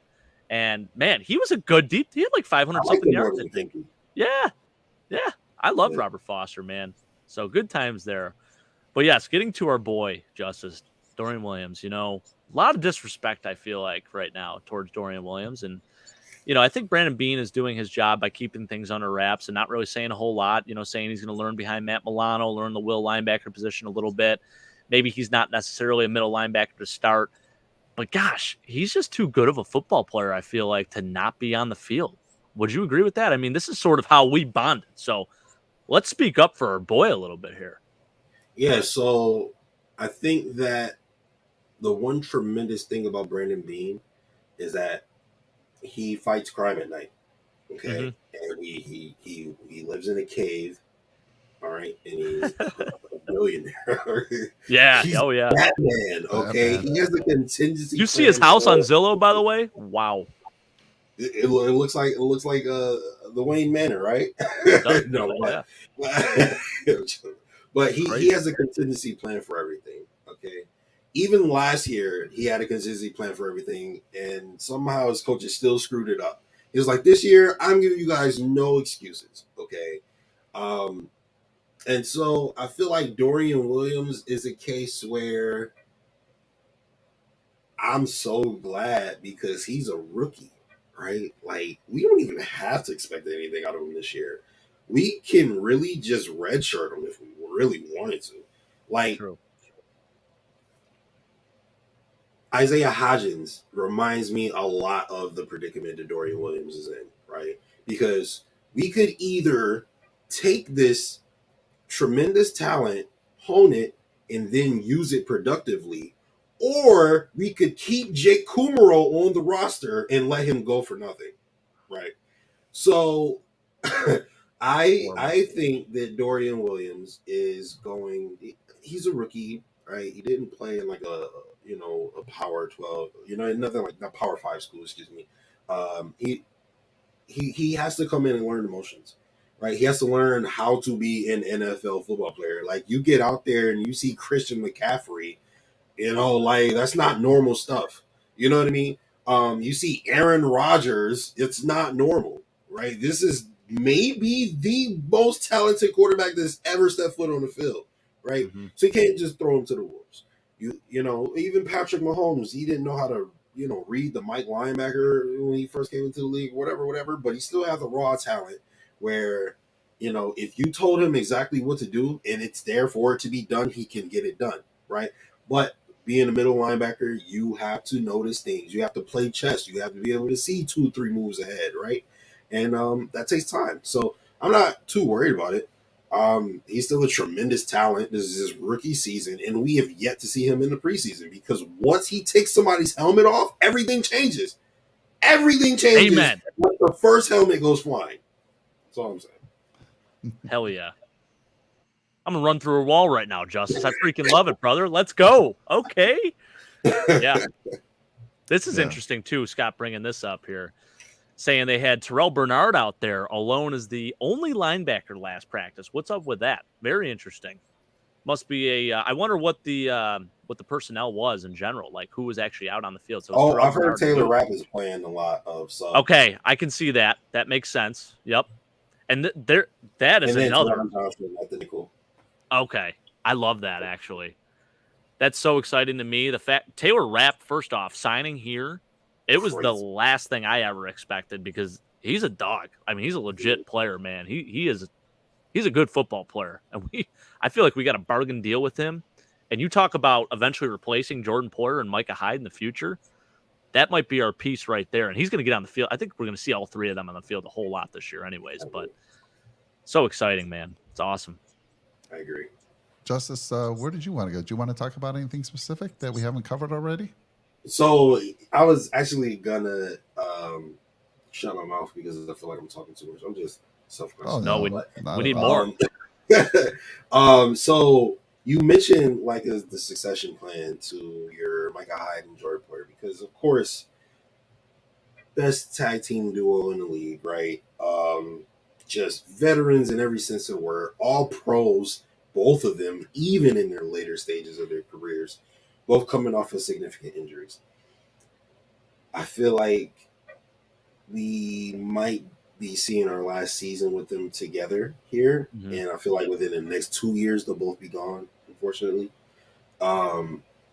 Taylor Rapp, bringing him into the system to have them kind of, you know what I mean? Like, you know, show them how the sauce is made a little bit. And him, you know, them teaching him the ways of the McDermott defense, right? Nothing over the top. I don't care what you take underneath, nothing over the top. And then once you get into the 35 N-word, we just shut you down, right? And I think the other missing component is a guy Mike mentioned earlier who has been battling it out at the quarterback position is Christian Benford. Now, if you have a safety who can be a starting cornerback on a championship caliber team, that's crazy, right? I mean, that's nuts. You don't see that. That's like Troy Polamalu stuff, right? So if Christian Benford could, you know, maybe, you know, learn the ropes a little bit here, not too much. You don't want to, you know, just throw him to the wolves or anything, but, you know, have him back there. Sometimes and give him a few reps to just understand what the defense is all about. I think that Taylor Rapp and Christian Benford, on top of having Kyer Elam, Tre'Davious White / Dane Jackson, like, I don't know, man, that safety could be one for the ages, man. The secondary. For sure. I feel like the Bills, you know, that's something to be, I guess it may have been overlooked. Like even during the drought period, I think the Bills have always had a pretty good secondary for the most part. I mean, you go back to even like, I mean, yeah, the defense has always been pretty stout, but now it's like, I think it's a complete defense. I think really the only question mark you look at is maybe the middle linebacker position, like we just talked about, but everywhere else, we are gold. I mean, literal gold everywhere else. It's exciting, man. And like the future looks good too, like you said. So I'm really happy you mentioned that too. Like even Christian Benford eventually switching out. I mean, that's part of the reason we drafted him, man. He played safety in college. That was his main position. But the fact that he could be a starting corner and a starting safety, wow. He's a hitter. Yeah. Oh, yeah. For sure. Yeah. Yeah, then you got, you know, like I mentioned, Cam Lewis can play that as well. He was playing safety last year. He can play corner. Damar Hamlin coming back. Damar Hamlin. Yeah, so right. We're in a good spot, man, in that secondary for years to come, it feels like. You know, even if we do, I mean, I don't know. I don't know if we lose both of them next year, but I do agree with you, Justice. One of them, Poyer Hyde, may not return after this year. Well, hopefully not. I know we did sign Poyer for 2 years, and I'm not sure what kind of contract we still have left with Micah Hyde. I don't think this is his final year on the contract. I think I would have heard about that already. I think But he's got a couple of years left. Let me look He at might that. have to. Curious. He might have to. who am I checking that?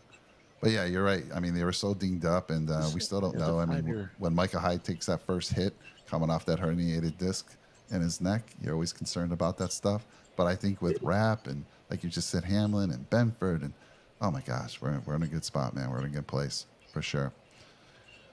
Let's see here, Justice. What else, man? Do you have anything else? Because then I have a couple questions, just random questions I'm gonna throw at you and Jake on certain things that don't even pertain to the Bills. It is his last season, by the way. Is it? Like This the is the Hyde, last yeah. season? And there's an opt out, yeah. So it's a contract year, huh? All right, interesting. Yeah. And Mafia Sports, thank you for joining us, man. Yeah, he says the same thing. Hyde's in his last season. Guy Tommy in the building. Yeah, Tommy. Okay, let's go, Tommy. Yeah. I feel like we touched on everything really except we even touched on running backs even a little bit. But I kind of want to get you guys' opinion of the Bills running situation, right? We talked about the offensive line and how I believe they're, kind of building like just the five dogs right out in front. And that attributes well to the run game as well as the pass game. James Cooks looks very good. We got Damian Harris, who cooked us last season, and now he comes to Buffalo to be a good guy. And who was the last one? Latavius Murray. Murray, yeah. We'll see, right? What's you guys' thoughts of the actual run game? Do you think it'll be more effective this year? Do you think they'll even try to be effective this year? And do you think that James Cook will be able to carry the load? I am a believer in James Cook. I think he is 100% capable. He doesn't have as much mileage as most backs that are drafted as high as he does have, I guess, already at this point in his career, which is huge. I mean, you look at what Delvin's going through right now. He's been banged up. He gets banged up quite a bit, and I think that's the biggest difference between him and his brother is that obviously James Cook split some time in college, and he is a home run hitting back, which I guess he is similar to the fact that Delvin Cook is also that type of back too. But I think for him, the biggest question mark is really BPU, blitz pickup, because that's something that he really struggled with. So whether or not he's able to do that, that'll determine, the being on the field maybe 70% of the time to 75% of the time, or if it's more of a 55-45 approach with him and Damian Harris. You look at the Chiefs last year with Jerick McKinnon. Part of the reason why he got so much playing time towards the end of the year is because they struggled with the blitz pickup. And Orlando Brown, which we heard from quite a few Chiefs fans, they were not very happy with his play last year. So they needed a lot of help there. They needed someone else to kind of chip off the edge, even in passing situations where Jerick McKinnon would go do that, and then he would get out in the open or out in the flats or whatever, and they'd be able to throw him the ball. But I think that's definitely an area where James Cook needs to focus on. I think he can get it done in the pass game. He can absolutely get it done in the run game. I think he is fast enough to get to the outside. He can play in his own scheme. And shoot, man, if we use him the right way, there were flashes last year where it excited me quite a bit. Now, what Damian Harris brings to the table is basically a touchdown vulture mentality, a guy that can run in between the tackles, a guy that can get it done with the tough physical runs, which is exciting. And he was a Bills killer. I mean, that game, actually, that super windy game, he actually went off against us. He was like the only guy who had stats that game. So, I think if he can kind of repeat what he did in New England for us, that would be huge. I certainly expect to see him in during goal line situations, and maybe he's going to sprinkle in the offense quite a bit. I think at least 30 to 40% of the time. With Latavius Murray, I don't know what the story is there. I mean, he was a 700-yard back last year. He's also like 33 now, but dude can still get it done. And then there's another guy on our roster who I talked about with Mike a little bit, Jordan Mims, Fresno State, undrafted free agent rookie running back, might be the Raheem Blackshear this year. I said last year, so Justice, last year I was very high on Raheem Blackshear, and ends up going to Carolina, scores a couple touchdowns, does pretty decent. I think Jordan Mims could be that guy as well, So, and then we signed Darrington Evans, who I think is going to be more of a special teams guy. he's going to be a return guy if he does make the team. But time will tell with that one. So my opinion, though, I think James Cook can handle it. I think the biggest area of concern is just blitz pickup, pass blocking situations, stuff like that. Yeah, for me, I think Cook gets 60% of the snaps, Harris at 30%, and I think Murray's at 10%. I mean, I'm hearing like, yes, you mentioned that Murray's up there in age, but everything coming out of camp is like this dude. He's so young and he's huge. He's a pro's I pro, saw man. somebody say that he was next to Josh Allen, and they were like, "Oh my God, this Yeah, guy." I think he's like is 6'5". He's like he- 6 foot. Yeah, he's he's up huge, there. and Yeah, and 6'3", 230 without cleats, 6'5" Ugh. probably with cleats, right? Yeah, I mean, Crazy. give me that all day on 3rd and 1, right? But like you said, we didn't utilize Cook much in the passing game last year, like we should have. You're going to see a lot of that. They've been utilizing that all through camp. And I mean, in the blue and red game, did you see the play? The first play of the scrimmage, Yeah. I think he breaks off, over the left side. But Justice, to your point, how can this running game not be better when you got Torrance who can move mountains and Spencer Brown on that right side, who also, that's his best. I mean, he's the best at run blocking right now. He might get there with pass blocking, but can you imagine those two guys? I'm running that way all the time, man. And I'm looking for big things there. So I do think it's up to Dorsey. Are they going to run a little bit more? They should. We always say that, but they don't. But they Yeah. should. And with that right side of the line, if Torrance is there day one, I don't see how they can't. So that's my take on that. This is well said by Scott, too. We talked about this when they drafted Osiris Torrance, whether they would be more of a power scheme, hat on a hat type of offense, but I don't know if I foresee that happening, especially with James Cook as the lead back. I think he fits better in the zone scheme. So I don't know. What do you think, Justice? Sorry, you were about to say something too. Oh no, I totally forgot what I was going to say. My bad.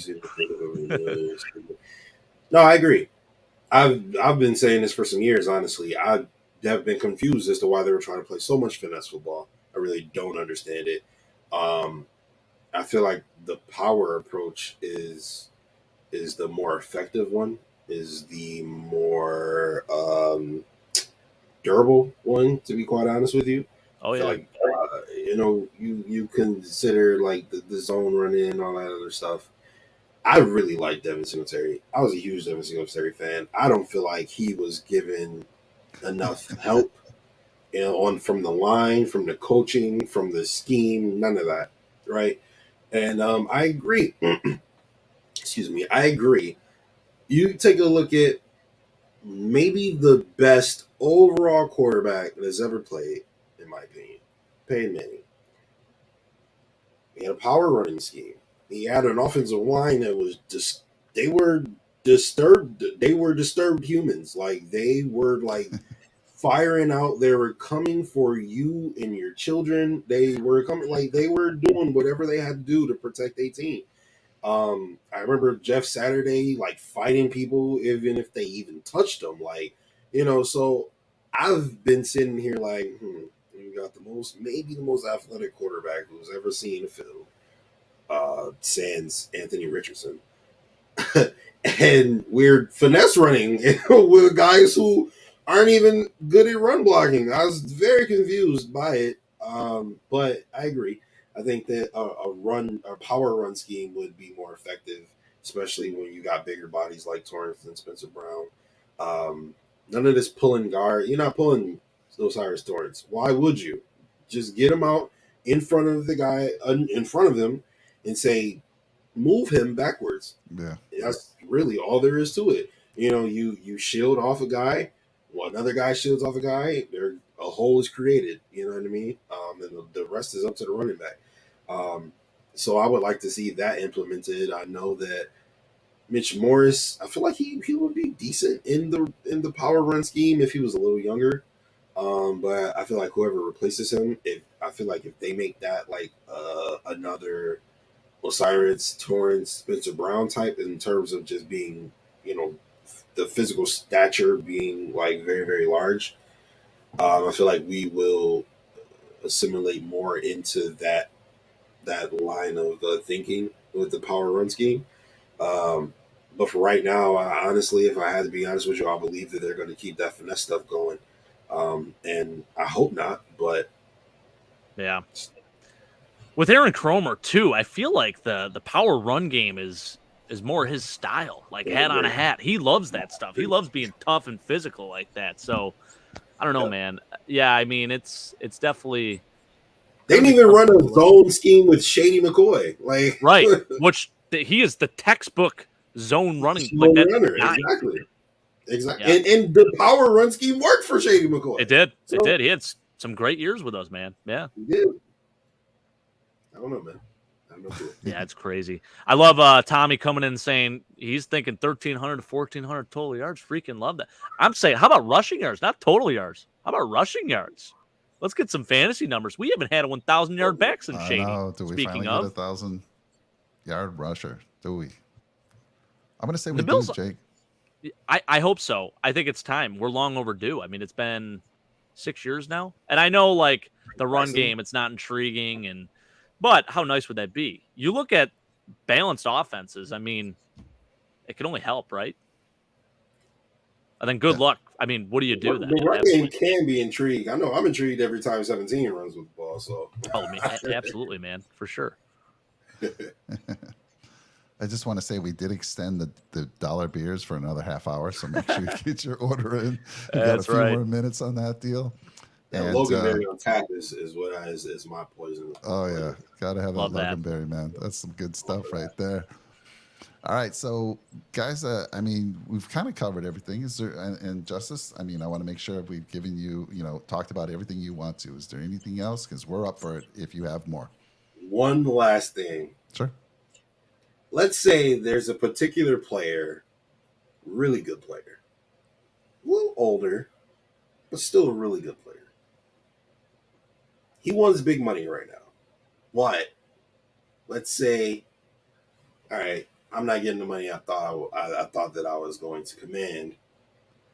I want to win a championship. He joins his little brother's team.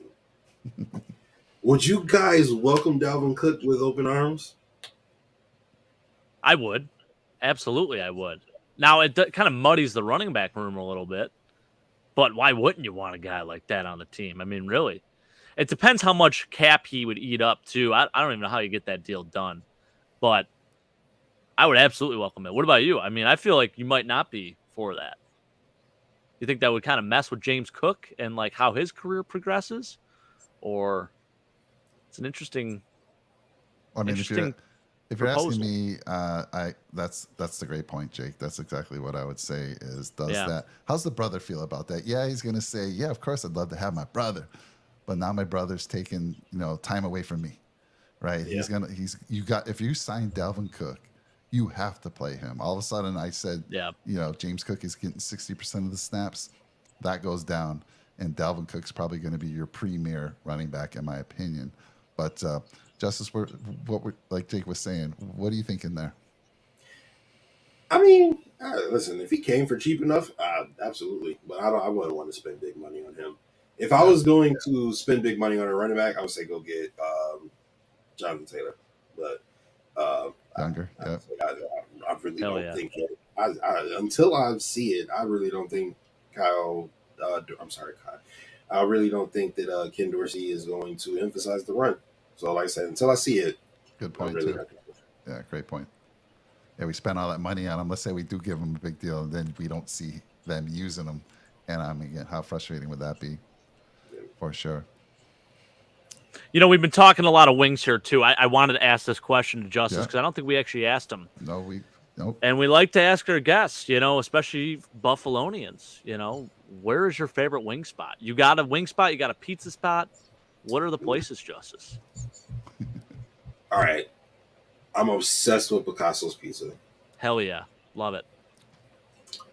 Favorite wing spot is a toss-up. I really like Avenue's Pizza and Wings. Avenue's on Bailey. Yeah. Absolutely phenomenal. Bella's is great. Bella's good, man. And Lenova's Pizza and Wings are both very good. And Bar Bill, of course, is up there as well. All right, got some new ones. That's some new ones for me that I haven't heard about, so that's cool. Have you had Mulberry wings by chance? I have not. Mulberry.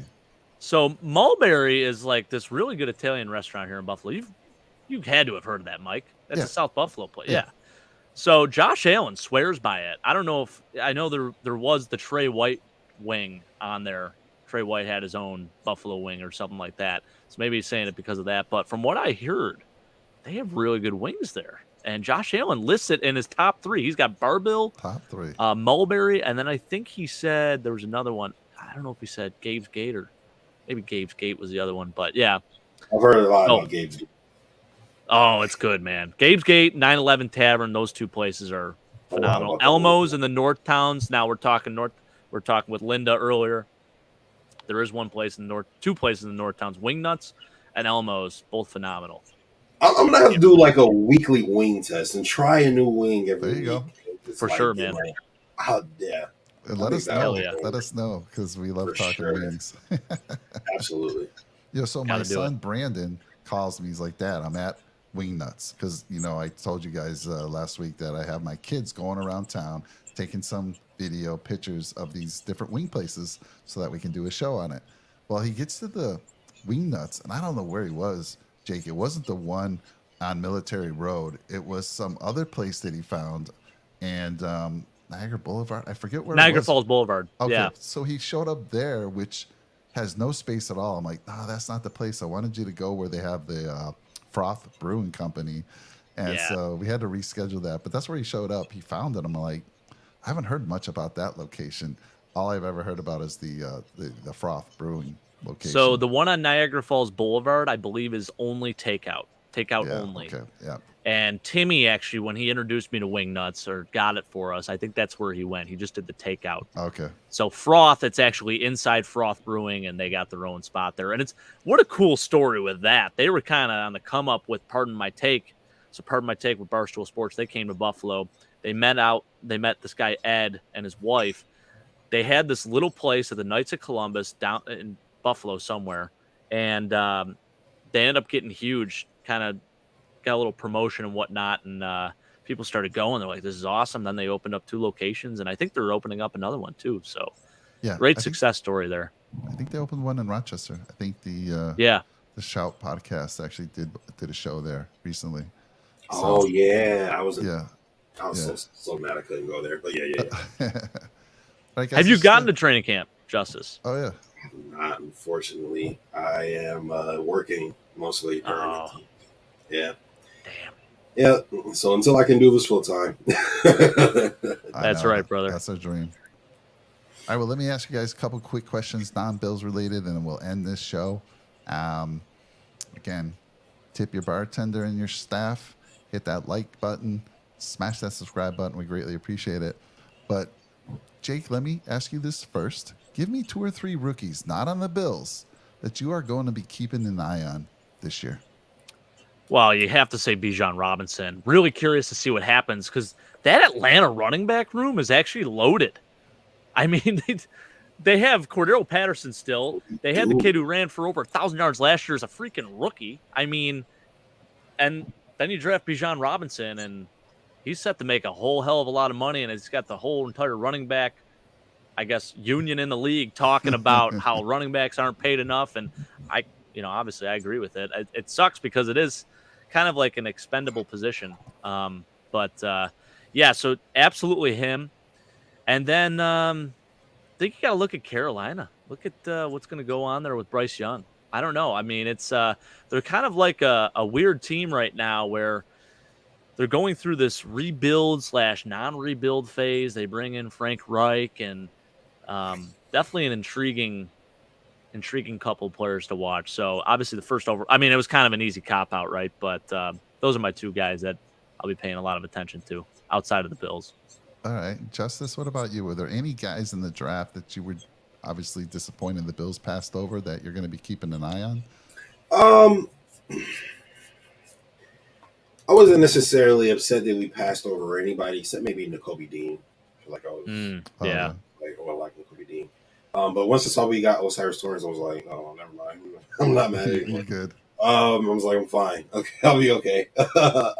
Dude, the Eagles got the entire Georgia defense. It's ridiculous. Well, that's exactly where I'm going, actually. I'm going to be looking at Jalen Carter. Because there's one thing to be dominant in college, right? Reggie Bush was maybe the best college athlete we've ever seen in our lives. An unbelievable. I mean, literally doing impossible. Video game on the actual football field. Yeah. Yeah. And then he goes to the NFL. He was serviceable. It was nothing. He wasn't bad or anything, but he wasn't Reggie Bush. So I would like to see if Jalen Carter translate to the NFL the same way he did in college, especially because he doesn't really seem like he can keep his head in the game. So I'll be interested to see how that investment shapes out. Jackson Smith and Jigba. I'll be watching him. I feel like see the one-handed catch in I practice? I feel like he went to a terrific spot for him in Seattle. DK Metcalf is great. I was upset we passed on him, that's for sure. Especially because we passed on him for Cody. All right, I digress. Dalton Kincaid genuinely would be one of my guys, even if he didn't play for the Bills. And thirdly, or fourthly, I'll say Anthony Richardson, just because the talent is ridiculous. And I want to see if this is going to be like Josh Allen 2.0 or if this is going to be like Trey Lance 2.0, right? Because I feel like it could go either way at this point. So we'll see. Yeah. I like that. Stuff. Yeah. I got two more I want to throw in too. Sure. I was a huge Zay Flowers guy, and I was devastated when I see the Ravens go ahead and get this guy. And also to add insult to injury, we were talking about our two guys, Chris and Rick, who are Ravens fans. They're part of our channel as well.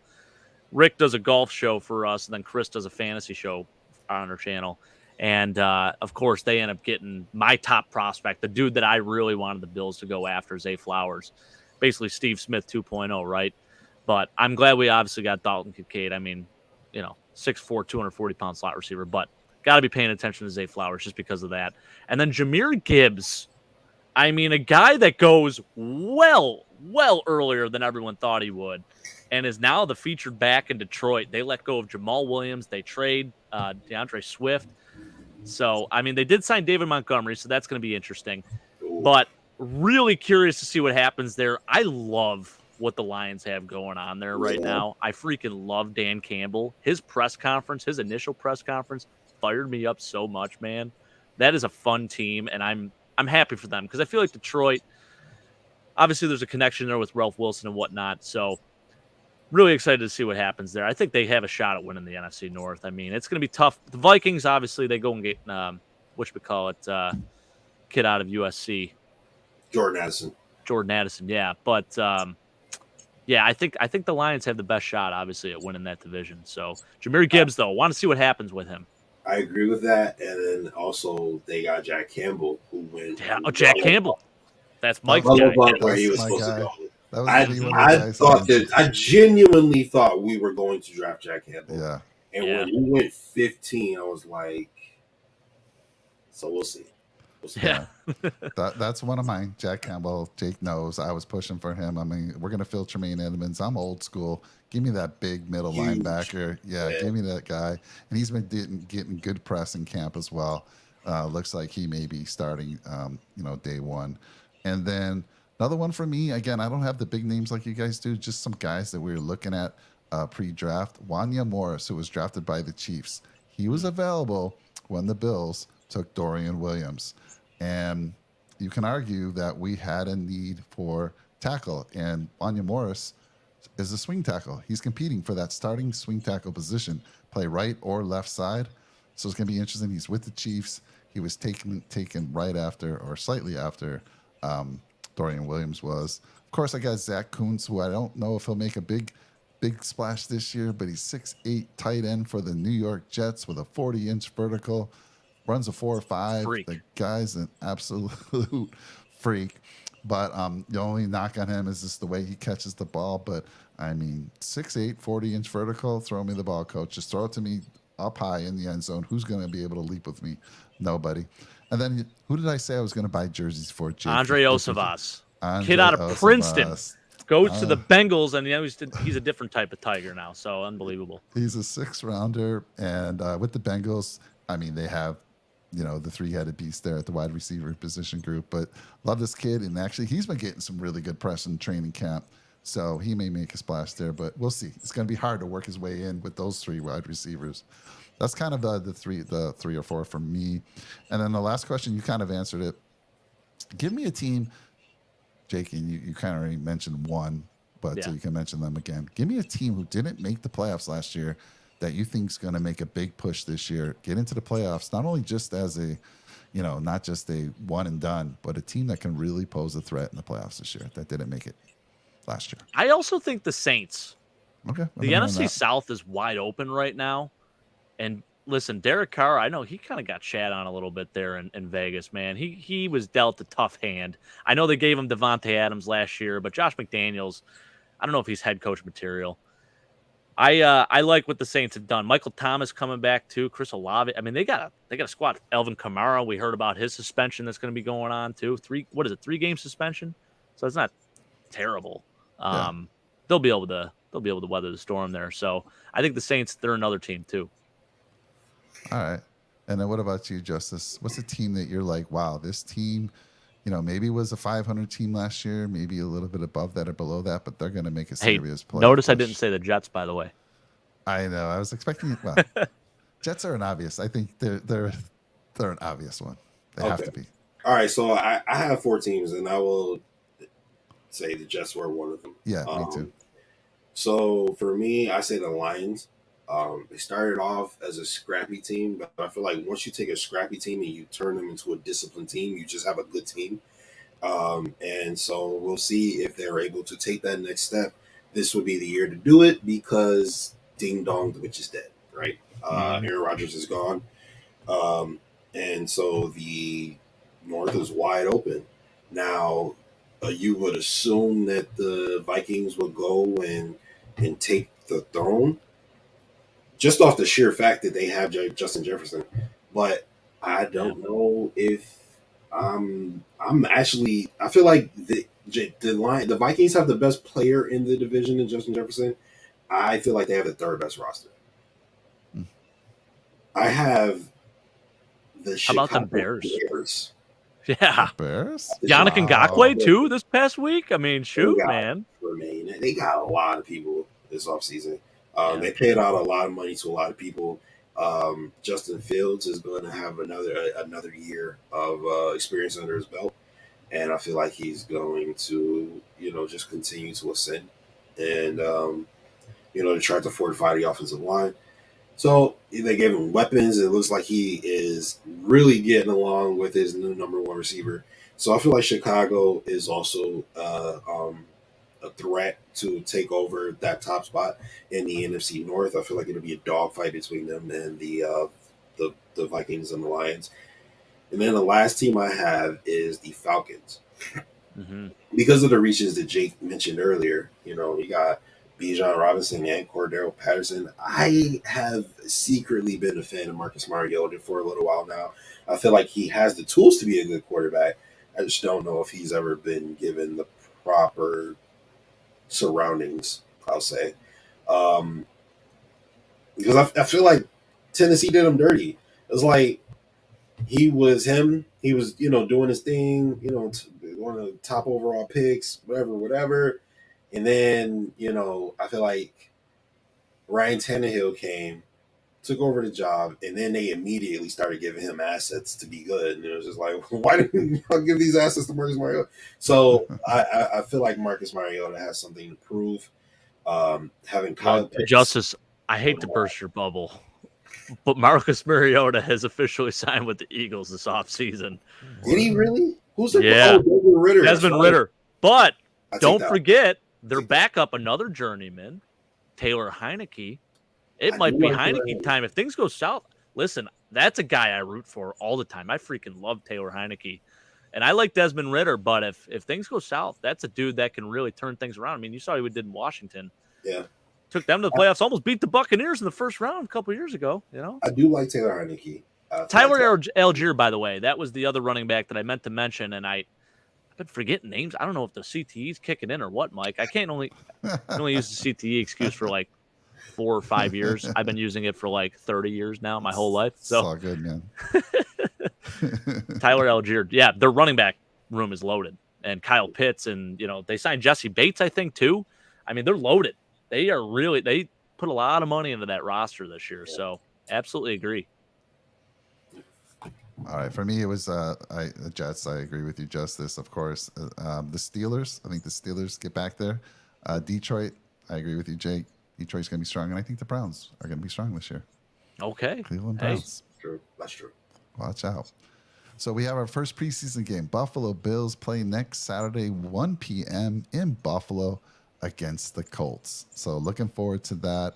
Got another week here building up to that game, and man, I just can't wait to see the Bills and an actual preseason game. So this is going to be a lot of fun. So do we tailgate for preseason games or no? Oh, hell yeah. Always. Forever.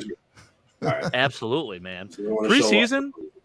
I'm a psycho for saying this, but I love the preseason. And honestly, I don't love, I'm not a total psycho where I'll say I love it more than regular season, but shoot, it's close. It's right there. You talk about just men going out there grinding for their livelihoods. That's freaking awesome, man. There's something to be said about that, Yeah. Yep.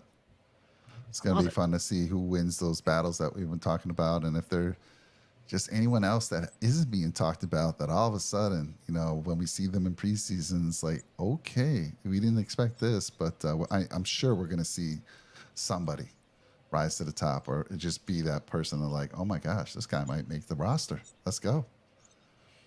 For sure. So, guys, it's been fun. I think, again, the official Dollar Beers is over now. Thank you for, we were able to get that. Jake has some connections at the bar and was able to extend that for an extra 30 minutes. Justice, we appreciate your time, man. It's been a lot of fun. I hope we get to chat again, or maybe get onto one of your shows. Do you have an active podcast going on right now? Yeah, absolutely. Active podcast going on right now. Yes, we just started Built Different with my guy Jake Jordan. Another Jake. Jakes are just great people. Okay, I don't know what it is, but Jake is like my partner in crime. So I Built Different with Jake Jordan. He also is my co-host for the Madden Casts. Gonna check that out for sure. Yeah, he's a great guy. I have Sunday in February with my guy, the Caveman, Mike the Caveman, another great guy, amazing content creator. His TikTok is the most entertaining thing in the world. And then I have a podcast called Justice for All. I think I'm going to bring it back this year. I think I'm going to incorporate my little brother a little bit because he's a really big basketball and boxing fan. And I'm cool in basketball. I lack in boxing. I'm not super into it, and he's like really into it. So I want to, definitely make the most out of that. And and check out some of the other great shows on Fanbase. The Kagan Report. My man Tommy's in the building, of course. Mafia Sports Report. Nico City Crew. Just a great list of people, a great list of shows. Yeah, man, absolutely. Thank you guys for having me. This has been absolutely so much fun. Mike, you have a great host voice. All right, this is amazing. Jake, just full of energy. I like the setup. I could see this going very, very far for you guys. I appreciate it, man. Justin, if you want to send Jake in an email the links to those podcasts, I'll put them in the description of we're the going show to talk. Don't you worry. Yeah, we'll get them all. I mean, we're linking the hell out of you, man. We appreciate it. Definitely. For real. So thank you all. Again, appreciate everyone out there in the channel with us today. It was a lot of fun. So we'll see you this Wednesday on the Wednesday Tailgate Show. And everyone else, see you soon. And go Bills. I'm going to leave you with this great outro. Let's go.